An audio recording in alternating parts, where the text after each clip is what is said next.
आप सभी को मेरा नमस्कार। मैं हूं डॉक्टर ज्ञानवेंद्र सिंह, प्रवक्ता उर्दू, डाइट लखनऊ।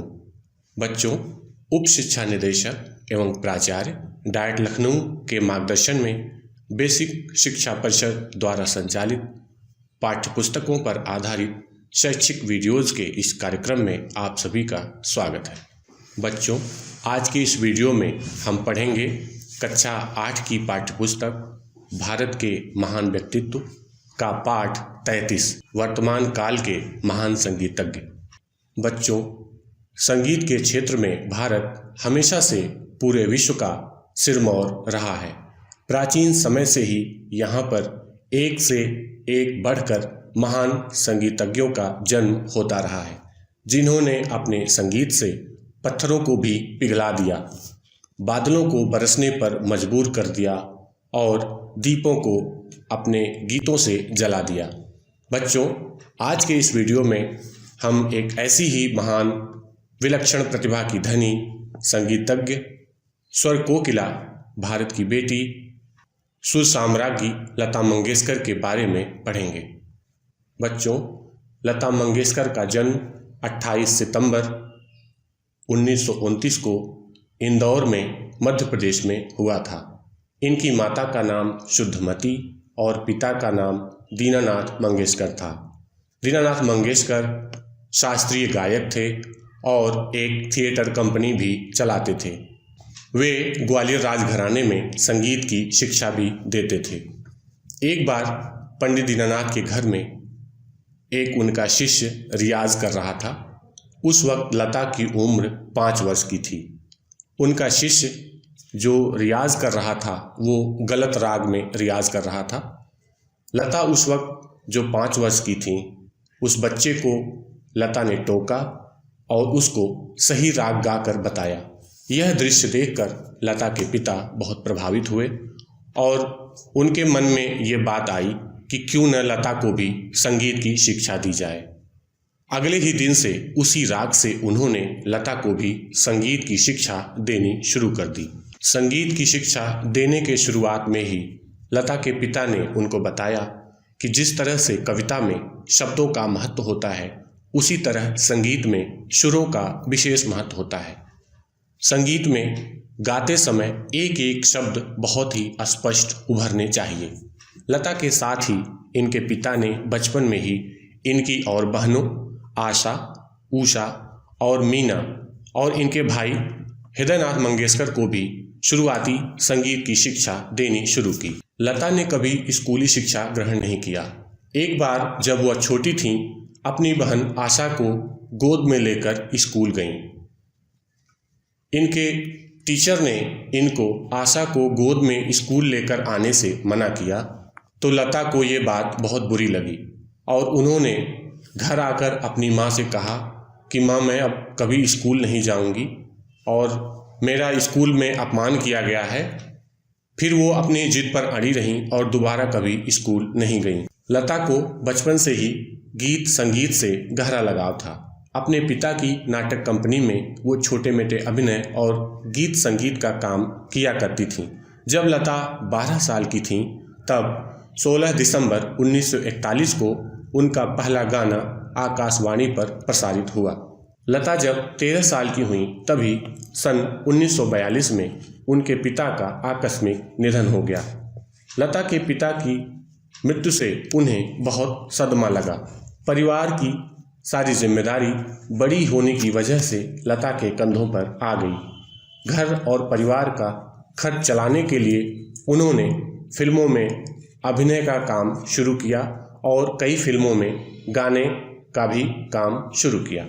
लता ने अपनी गायकी की शुरुआत एक मराठी फिल्म से किया, मगर उनका ये पहला गाना संपादन के समय बाहर कर दिया गया। उनका पहला हिंदी गाना सन 1948 में फिल्म आपकी सेवा में के लिए रिकॉर्ड किया गया, मगर ये कुछ खास नहीं रहा। 1948 में ही लता को एक फिल्म में गायन से यह कहकर निकाल दिया गया कि इनकी आवाज़ बहुत पतली है, क्योंकि उस दौर में मोटी और भारी भरकम आवाज़ को पसंद किया जाता था। 17-18 साल की लता को उनकी एक दो नहीं बल्कि कई फिल्मों से पतली आवाज़ की वजह से निकाल दिया जाना उन्हें बहुत बुरा लगा। वह अपनी गायकी से बहुत निराश हो गईं। इसी बीच उनकी मुलाकात मशहूर संगीतकार गुलाम हैदर से हुई। उन्होंने लता की गायकी के हुनर को बखूबी पहचाना। लता को ढांढस बंधाकर उन्होंने कहा कि लता, एक दिन ऐसा आएगा कि जब सारे फिल्म प्रोड्यूसर और डायरेक्टर तुमसे अपने गाने गंवाने के लिए तुम्हारे कदमों में खड़े होंगे। उन्होंने फिल्म मजबूर में लता को गाना गाने का मौका दिया था। गाने के बोल थे, दिल मेरा तोड़ा किसी का न छोड़ा, हाय तेरे प्यार ने। साथ ही लता से उन्होंने कहा कि लता, तुम एक बात का हमेशा ख्याल रखना कि फिल्म का गाना किस नायिका पर फिल्माया जा रहा है। इससे तुम्हें गाने में बहुत मदद मिलेगी और तुम अच्छा गा सकोगी। धीरे धीरे लता को फिल्मों में पार्श्व गायन के ढेरों अवसर मिलने लगे। 1947-48 का दौर आते आते लता काफ़ी मशहूर हो गईं। 1949 में आई फिल्म महल का ये गाना आएगा आने वाला खूब चला। इस गाने की रिकॉर्डिंग के समय प्रख्यात संगीतकार हुस्नराम भगतराम, अनिल विश्वास, नौशाद, खेमचंद प्रकाश आदि उपस्थित थे। लता की गायन शैली से प्रभावित होकर उन्होंने लता को अपनी कई फिल्मों अंदाज, बड़ी बहन और फिल्म बरसात में गाने गवाए।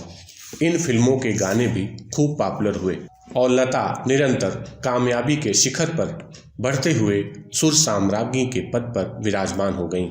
लता मंगेशकर अब बड़े से बड़े फिल्म निर्देशकों और संगीतकारों की पहली पसंद बन गईं। उस वक्त की सभी मशहूर नायिकाओं की आवाज़ बन गईं लता। एक एक दिन में 8-8 गानों की रिकॉर्डिंग करवाती। कामयाबी के नए नए कीर्तिमान स्थापित किया लता ने। पीछे मुड़कर उन्होंने कभी नहीं देखा। करीब 8 दशकों तक वह हर बड़े से बड़े गायकों के साथ गाना गाकर देश की आवाज़ बन गईं। आज उनकी आवाज़ ही उनकी पहचान है और इन सब के पीछे है लता की कड़ी मेहनत, दृढ़ संकल्प और संगीत के प्रति समर्पण। सन 1962 में भारत पर चीन के हमले के समय लता ने रुधे कंठ से जब ये गाना गाया, ऐ मेरे वतन के लोगों ज़रा आँख में भर लो पानी, जो शहीद हुए हैं उनकी ज़रा याद करो कुर्बानी। इसे सुनकर पूरे देशवासियों की आंखें नम हो गई। तत्कालीन प्रधानमंत्री पंडित जवाहरलाल नेहरू भी अपने आंसू नहीं रोक पाए और इस गाने की ये पंक्ति, जो खून गिरा सरहद पर वो खून था हिंदुस्तानी, सुनकर देश की एकता और अखंडता को अभूतपूर्व बल मिला। लता की आवाज़ में ये गाना सुनकर आज भी समस्त देशवासियों की आंखें नम हो जाती हैं। लता जी की प्रतिभा, लता जी का स्वर ईश्वर की देन है। वह हर भाव, हर मनोस्थिति में गा सकती हैं। शास्त्रीय संगीत का उन्हें पूर्ण ज्ञान है। वह एकमात्र ऐसी गायिका हैं जो तीनों सप्तकों मंद्र, मध्य और तार में एक समान गायन कर लेती हैं। दूसरा कोई भी संगीतकार सिर्फ किसी 2 सप्तकों में ही गायन कर सकता है। लता जी नई पीढ़ी और आगे आने वाली पीढ़ियों के लिए एक मिसाल हैं। संगीतकारों और गायकों की पथ प्रदर्शक हैं। लता जी ने कुछ साल पहले जो आखिरी गाना गाया वो मराठी में है, आता विसा ब्याजे क्षण, यानी अब ये मेरे आराम करने का समय है। लता को गायकी का, संगीत का इतना शौक है कि वो मरते दम तक गायकी करते रहना चाहती हैं।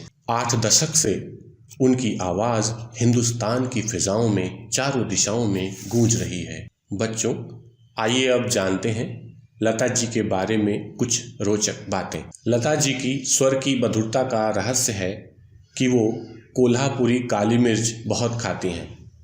लता जी प्रत्येक गाने को गाने से पहले अपनी हस्तलिपि में अवश्य लिखती हैं। लता जी हमेशा स्टेज पर नंगे पैर गायन करती हैं। ऐसा वो स्टेज के सम्मान में करती हैं।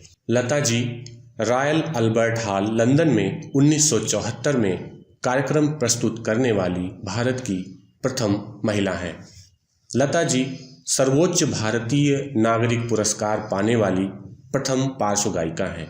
लता ने अभिनेत्रियों की 3-3, 4-4 पीढ़ियों के लिए गाने गाए। लता जी 20 से ज़्यादा भाषाओं में 5000 से ज़्यादा गाने गाकर विश्व रिकॉर्ड बना चुकी हैं, जो Guinness book of the world में दर्ज है।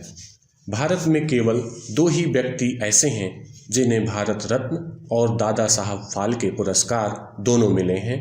एक हैं सत्यजीत रे और दूसरी लता मंगेशकर। लता जी को न्यूयॉर्क विश्वविद्यालय समेत 6 विश्वविद्यालयों ने डॉक्टरेट की मानद उपाधि प्रदान की है। रॉयल अल्बर्ट हॉल लंदन ने कंप्यूटर की मदद से लता जी के गले पर एक शोध किया है और पाया कि लता की आवाज़ विश्व की सबसे आदर्श आवाज़ है। लता मंगेशकर देश की एकमात्र ऐसी हस्ती हैं जिनके जीवन काल में ही उनके नाम पर लता मंगेशकर पुरस्कार दिया जाता है। यह पुरस्कार सन 1984 से मध्य प्रदेश सरकार तथा 1992 से महाराष्ट्र सरकार द्वारा दिया जाता है। बच्चों, आइए अब बात करते हैं लता मंगेशकर को मिलने वाले प्रमुख पुरस्कारों की। पिछले दशकों में शायद ही कोई ऐसा पुरस्कार हो जो लता जी को न मिला हो। लता जी को मिलने वाले प्रमुख पुरस्कारों में फिल्म फेयर अवार्ड, महाराष्ट्र रत्न, पद्मश्री, पद्म भूषण, पद्म विभूषण, वीडियोकॉन का लाइफ टाइम अचीवमेंट पुरस्कार, जीवन गौरव पुरस्कार, नूरजहां अवार्ड, स्वर भारती पुरस्कार, 250 से ज़्यादा ट्रॉफियाँ, 150 से ज़्यादा गोल्डन डिस्क, सैकड़ों प्लेटिनम डिस्क, हिंदी सिनेमा का सर्वोच्च पुरस्कार दादा साहब फाल्के और देश का सर्वोच्च नागरिक पुरस्कार सन 2001 में भारत रत्न लता मंगेशकर को दिया गया। इतने पुरस्कार मिलने के बाद एक समय ऐसा आया जब इनकी शख्सियत इन पुरस्कारों से बड़ी हो गई। इनके जैसी महान शख्सियतों से जुड़कर ये पुरस्कार खुद को गौरवान्वित महसूस करते हैं। इन पुरस्कारों को पाने के बाद लता ने आगे मिलने वाले पुरस्कारों को नई पीढ़ियों के लिए छोड़ दिया। अब वह कोई पुरस्कार ग्रहण नहीं करती बल्कि नई पीढ़ियों को समर्पित कर देती हैं। लता जी जैसी महान गायिका, संगीत की देवी, सरस्वती का रूप, पूज्य व्यक्तित्व को सत सत नमन।